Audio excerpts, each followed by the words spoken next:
ఏమండి బాబుజీ గారు ఉన్నారా? లేరా?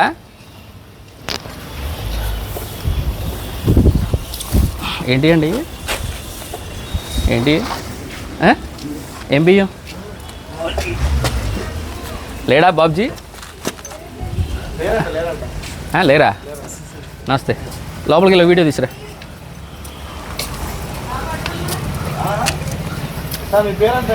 చెప్తా.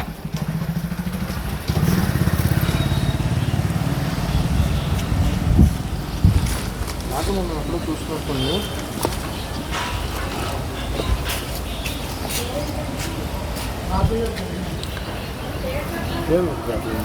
కోననాగార్జున. నమస్తే అండి మీడియా మిత్రులకి. నా పేరు కందుల బాపూజీ. మా తాతల గారి నుంచి మేము బియ్యం ధాన్యం వ్యాపారం చేస్తున్నాం. మా పుట్టుకే వ్యాపారంలో పుట్టుక. వైశ్య కమ్యూనిటీకి చెందిన వాళ్ళం మేము. మాది మొదటి నుంచి వ్యాపారం. నేను 1987 నుంచి వ్యాపారం చేస్తున్నాను. 97లో జిఎస్టీ లైసెన్స్ తీసుకున్నాను. నేను జిఎస్టీ లైసెన్స్ తీసుకుని ఇది మా సొంత షాపులో వ్యాపారం చేసుకుంటున్నాను. నేను అంతా పక్కగా మిల్లర్స్ దగ్గర కానీ చిన్న చిన్న రైతుల దగ్గర కానీ చుట్టుపక్కల ప్రాంతాల్లో కొని వ్యాపారం చేస్తూ ఉంటాం. మేము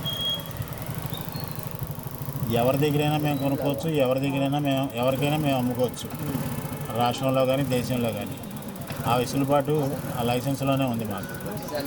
దాని ప్రకారం మేము వ్యాపారం చేస్తున్నాం. గత కొద్ది రోజులుగా కోన నాగార్జున వ్యక్తి రకరకాలుగా బెదిరిస్తున్నాడు నన్ను.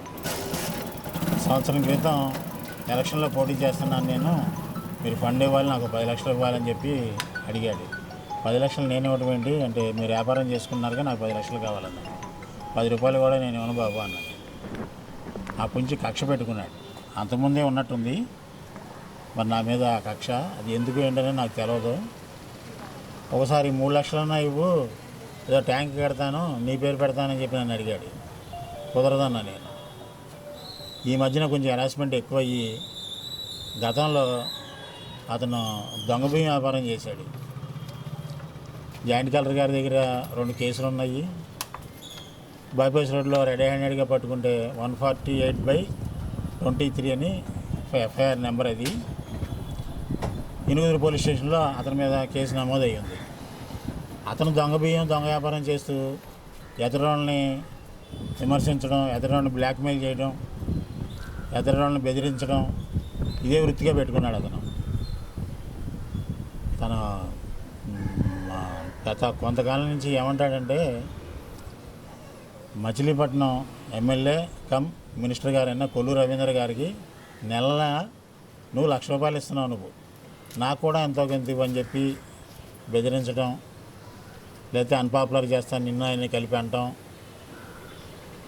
పేరు నాన్నగారి బియ్యం మొత్తం అమ్మేసుకున్నారు, నీ ద్వారానే అమ్మారు, ఆయన దగ్గర నుంచి నాకు ఒక 5 లక్షలు ఇప్పించమని ఇలా వేధిస్తున్నాడు నన్ను. నాకు దానికి ఏం సంబంధం లేదు. మినిస్టర్ గారు నన్ను డబ్బులు అడగడం, నేను ఆయనకి ఇవ్వడం ఏంటి? ఇదంతా ఉత్త అభూత కల్పన.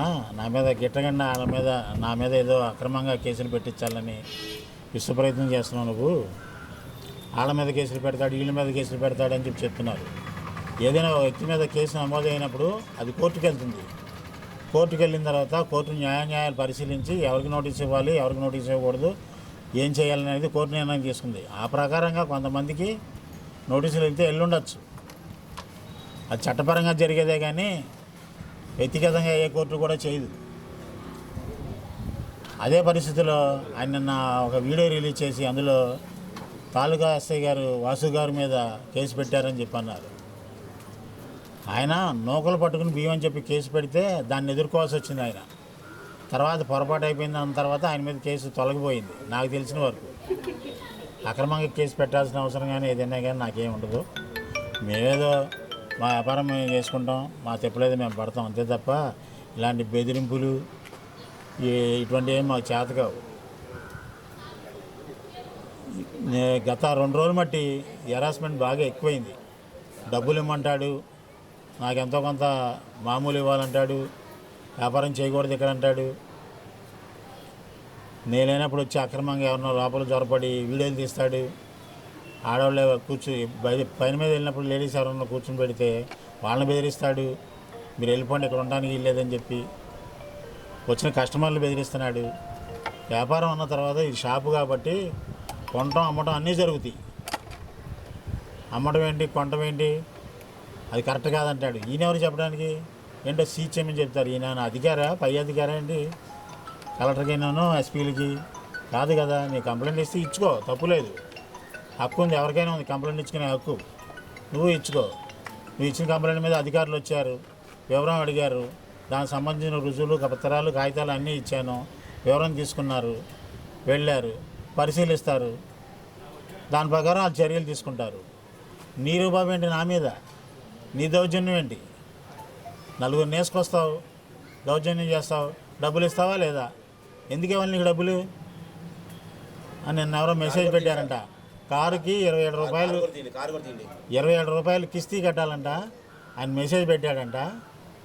అదన్నా ఇవి ముందని చెప్పి హెరాస్మెంట్ మామూలుగా కాదు. నాకు అది చూపించాడు, నాకు మెసేజ్ చూడు. నేను 27,000 రూపాయలు అర్జెంటుగా కట్టాలని చెప్పి నేను ధర్నా చేస్తాను, సీజ్ చేయాలి, లేకపోతే మీ సంగతి చూస్తాను. మీ ముందు ఇప్పుడు బెదిరించాడు కదా, ఎట్లా మాట్లాడుతున్నాడు?